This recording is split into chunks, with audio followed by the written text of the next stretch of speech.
Hey, Walt here from StogieReview.com, here with another one of these IPCPR down and dirty quick sample reviews. And the cigar I'm doing today is the Declaration by Jameson Cigar. This particular cigar we've reviewed in the past, but this is a new size for Jameson.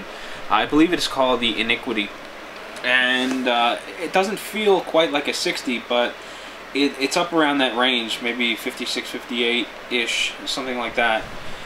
And while I'm not a real big fan of these cigars, I have been smoking more of them more often, or I've been smoking them more as of late for a couple of different reasons. For one is to try to push myself out of my comfort zone. If it were, if I were just mindlessly grab cigars, it would be Coronas, Lanceros, and Robustos all day long. I wouldn't reach for anything larger than that. Generally, it's an issue with time for me. Not so much that I'm getting less wrapper flavor and more filler flavor, but it's just that I don't have a ton of time to kill.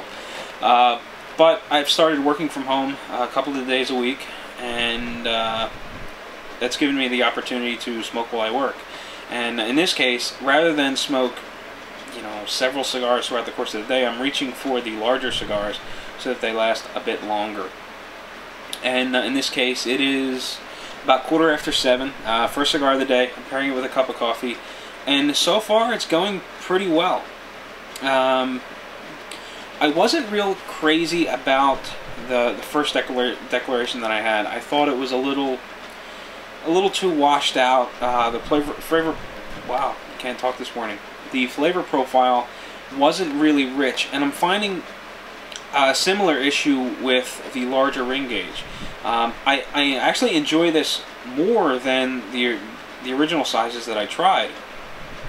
My only issue is that the flavor comes across the palate and it feels a little washed out. The same with the smoke density. When you take a big draw on the cigar, it coats the palate, but it feels kind of thin. It doesn't have that heavy density that I'm looking for, or that I prefer.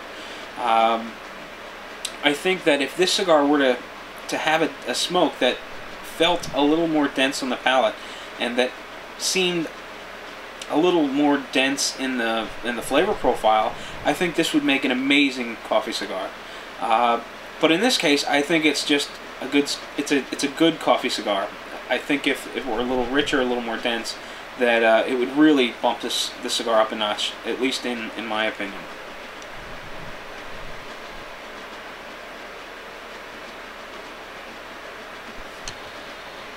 The smoke volume, the smoke volume is pretty good, but again, it seems a little airy. It takes a little more effort to get it through the sinuses. It doesn't sort of just kind of fall through, and it doesn't have that really thick coating or that really thick feel. It's mild, medium-bodied, probably leans a little bit more towards medium. There's a little bit of spiciness that I'm getting through the sinus. The core flavor profile of the cigar is interesting. I'm getting a little bit of a coffee flavor, a woodsy flavor, and a little bit of like a fruity kind of sweetness. And just when you mold all that, or when you bring all that together, it makes for a very interesting cigar. It's just it's lacking a little bit of density, both in the smoke itself and in the flavor. Again, I think if it had that, this thing would be amazing. But it's just good at where it's at. Just a little forewarning. Jameson's been a sponsor of Stogie Review for a long time, and just thought I'd throw that out there, because while you're watching this video, you're probably going to see a Jameson cigar ad off on the one side. Confuses me. I don't know which way you're going to be looking at this, but at any rate, just a little disclosure there. And this was picked up at IPCPR.